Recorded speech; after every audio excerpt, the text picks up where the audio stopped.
Grabe, inip na kami. Umalis kami ng Cubao, 5:30 ng hapon. So, ang oras ngayon is 11:30 na. Magtatanghali na ulit, no? So, 18 hours na kami bumabiyahe. Grabe, tagal. Wala pa rin kami sa lansya.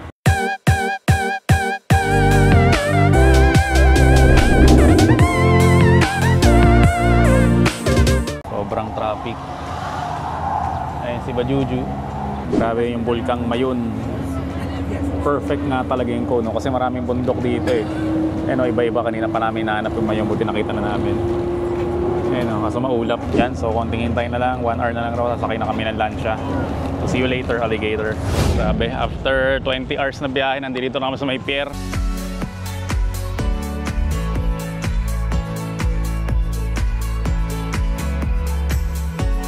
Kumusta biyahe mo? Layo?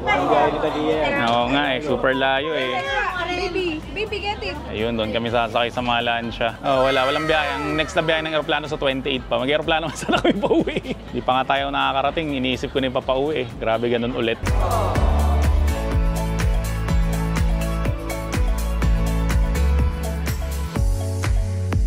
Ano lo, kumusta? Mama, kung saan ka nagpupunta, muntik ka na naming iwan. Ay, muntik mo na pala kaming iwan.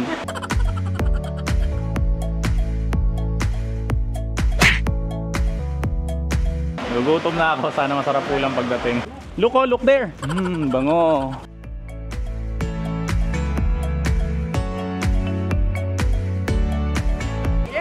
Pimbas namin, sasakay rin to. Ay, dito tayo, Chris na! Picture mo na tayo! Ingit ako sa kanila eh. Kaya tayo Mayon, ayun yung Mayon.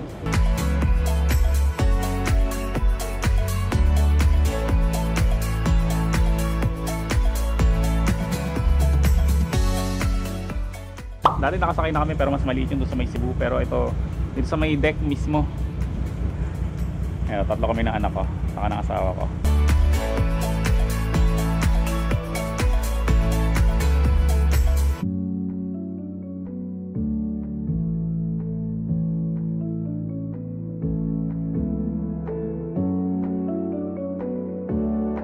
So yan, papunta kami ng Birak. 3 hours raw yung biyahe. So sana makarating kami ng eksaktong oras. Kasi 5:30 kami umalis doon sa may Cubao. Tapos ngayon is 1:30 na. So ilang oras na kami? 21 hours na yung biyahe namin. Hanggang ngayon hindi pa rin kami nakakarating. Sobrang layo.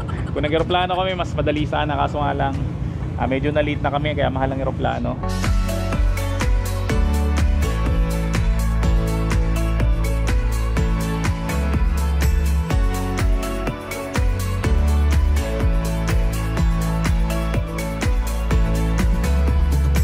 So ang oras ngayon ay 4:47. Pero hindi pa tayo tapos. So meron pa raw 3 hours mula dito hanggang sa may Payo, Catanduanes. Kung mga berka, kala ko na wala ka na. Saan ka ba napupunta? Ay no! Hat ni Luffy oh! Ay, laki oh! Ano nak? 3 hours more! Ay, yun nga. Tingnan tayo. Konting tiis na lang. 45 minutes na nga lang rin. At ano na tayo? 24 hours na tayo bumabiyahe. Hi! Ganda talaga nito, Leo. Yan, so officially, nasa Catanduanes na kami. Na dati, kinukwento ko lang sa mga tao na ang nanay ko ay taga Catanduanes. Ngayon, nakatungtong na rin talaga ako ng Catanduanes sa wakas. Ang ganda pala dito kasi hindi pa masyadong nagagalaw yung lugar. So, lumipat kami ng ibang isla. At makikita nyo dito sa may left side. Yan yung pinakamagandang tanawin.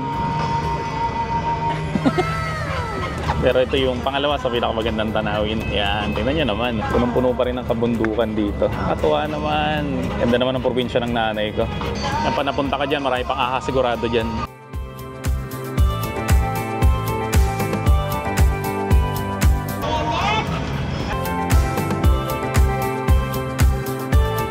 So mag-officially 24 hours na at magbabiyahe pa ulit raw kami ng 3 hours mula sa bababaan ng bus hanggang doon sa may bahay nga nung tito ko na malapit raw doon yung bahay nilang original kung saan lumaki talaga yung nanay ko. Ayun na, woo! Rico. Yan, so nakarating na kami dito sa terminal. Grabe. Ka-tricycle tayong lahat, kasya pa tayo sa isang tricycle. Konting-konti na lang, babiyahin na lang tayo, mga 3 hours na lang. So hindi rin pwede magsakay dito, kaya doon kami sa, basta magta-tricycle kami, hindi ko lang kung saan.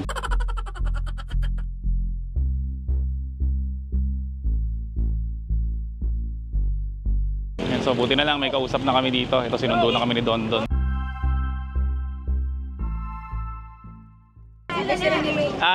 Look, doon ka raw sa unahan. Look, come here. Look here.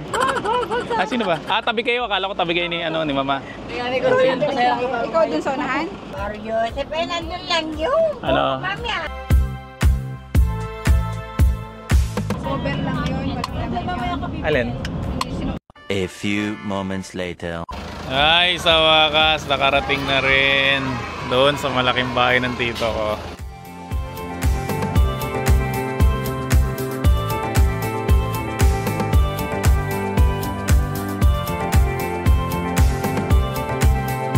Grabe dito, Fernando, tong bahay mo. 2 days ang biyahe, ah.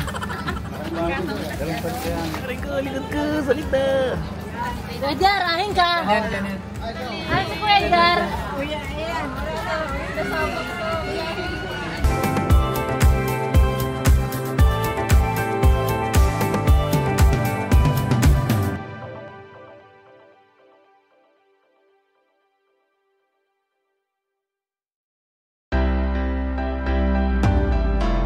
Hello, so second day. So today is April 17, so Biyernes Santo.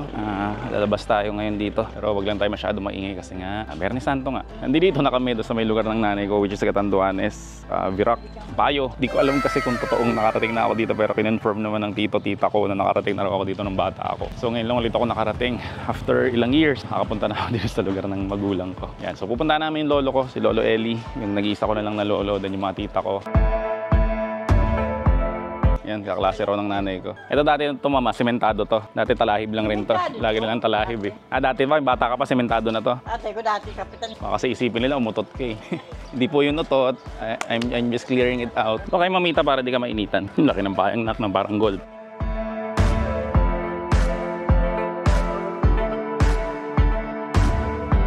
Anak ko ho yan. Ito yung asawa ko. Bless ka, baby.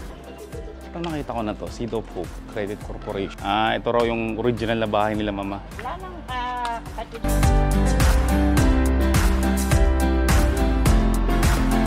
Ganito na talaga itsura niyan dati, pinagawa na yan.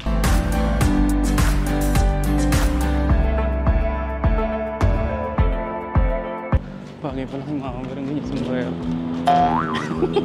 Ayaw mo sa'yo. Nakakalokohan. Ito kay Tita Wawi yan. Ay, yung anak niya, oh. Ay, anak Tita Wawi, oh. Ayun, oh, yung kambal. Wow. Yan, kay Tita Wawi lang yan. Siya lang may-ari niyan. Bahay pala si Tita Wawi malaki dito, eh. Hindi, bahay. Bahay matanda yan, ah. Ito niya, Marilo.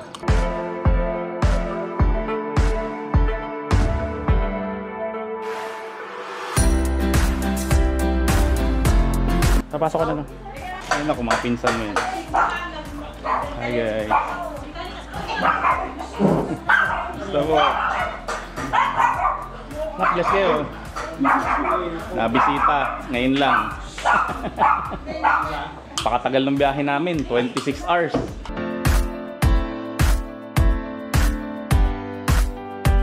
Kakain lang muna. Pagyan niya rin yung ulam dito. Pagyan niya rin yung ulam sa kabila. Ganda dito sa amin. Puro yung hipo na maliit. Oho. So, ang ganda dito. Pag nagugas ka ng plato, nakikita Wawi na yung palayan na yan.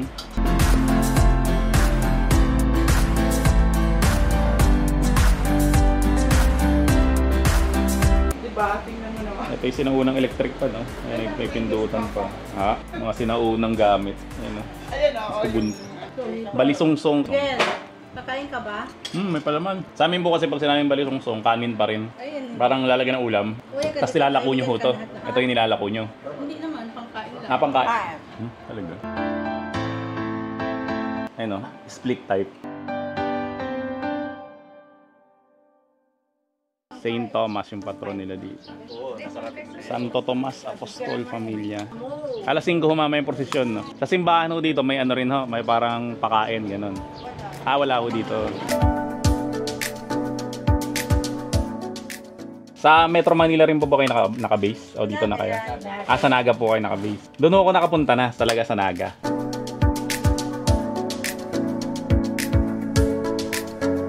nakakatuwa eh. Para-para kami sinasabi. Pag bata ka, gusto mo maingay. Pero pag matanda ka na, gusto mo na tahimik na eh. Parang ganito. Tumatanda ka na, green fields na. Diba? Hindi na syudad. Yan na sa kanila rin to. Kay Tita Wawi yan. Yan nasa harapan na yan. Gusto kong bahay.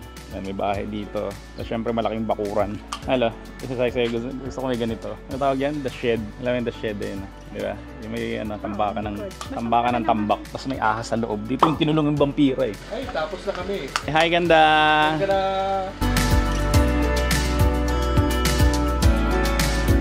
Hi! Hi!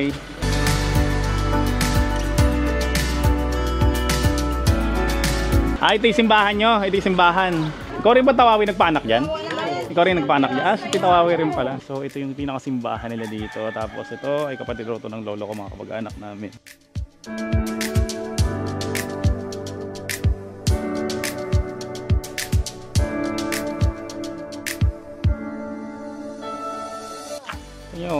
Yung ganun dito, tuloy-tuloy lang. Akala ko gusto ko sana ipapatay. Ganyan pala yung tuloy-tuloy lang yung tubig. Malinis to? Hindi.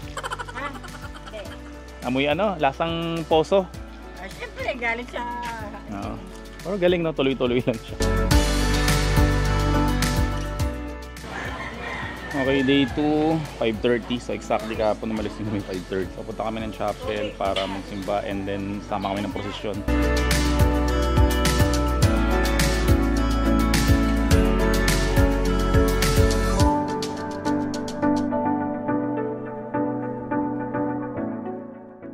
Nag-aaral yung nanay ko. Kasi ito yung pinakasimbahan nila. Anong year kaya ito ginawa?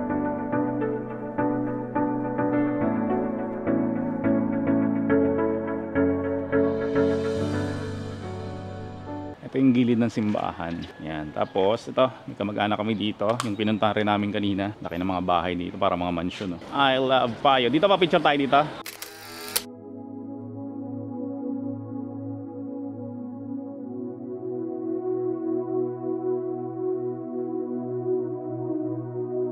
Mater de la Rosa, San Lucas, Saint Mark, Santo Tomas, ito yung kanina, Judas Tadeo, San Mateo, San Juan the Baptist, ay Evangelista, Saint Mary Salome.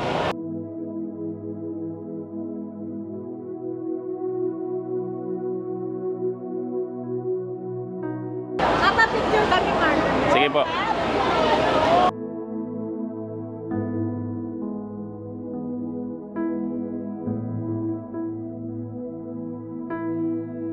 So, Last Supper.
Do you got those for kids?